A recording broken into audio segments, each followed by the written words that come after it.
Katanya, botox cuma buat yang udah umur 40 tahun ke atas. Tapi kok sekarang anak umur 20-an udah banyak yang suntik botox? Nggak berlebihan kah? Atau justru mereka yang memang butuh?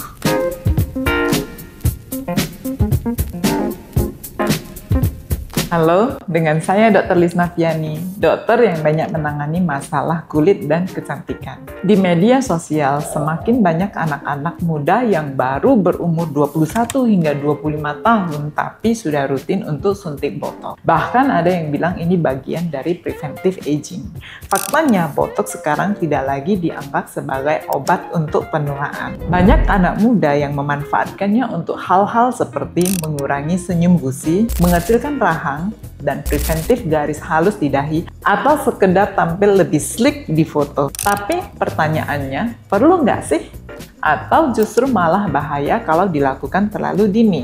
Dari sisi medis, botox adalah botulinum toksin tipe A yang bekerja dengan menghambat sinyal saraf ke otot, sehingga otot menjadi rileks. Kalau kamu di usia 20-an, sebenarnya kulit kamu masih dalam masa puncaknya.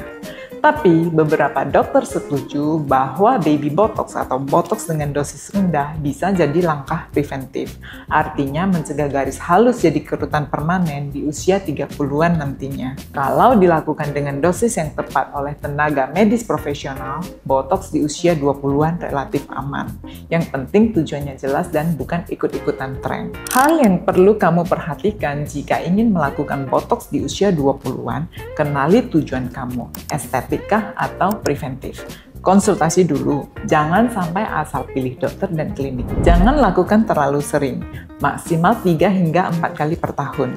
Hindari botox kalau kamu sedang hamil atau menyusui. Banyak anak muda yang datang ke klinik dokter untuk menanyakan perihal botox rahang, yang diyakini dapat membuat tirus wajah.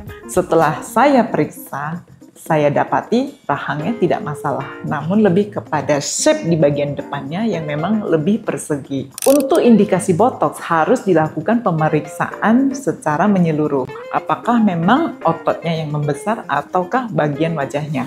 Jika bagian wajahnya tersebut yang besar, maka tidak cocok untuk dilakukan botox rahang. Hal itu harus diketahui terlebih dahulu.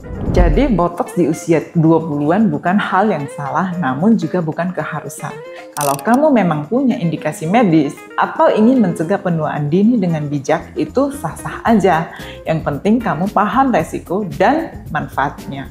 Jangan karena FOMO atau pengaruh media sosial saja. Nah, menurut kamu gimana? Botox di usia muda? Yes or no? Coba tulis pendapat kamu di kolom komentar ya. Jangan lupa like dan share video ini agar lebih banyak orang tahu tentang urgensi botox di usia 20-an. Daripada banyak mikir perawatan apa yang paling tepat untuk kulit sehat dan kencang, yuk konsultasi sekarang di Listia Beauty.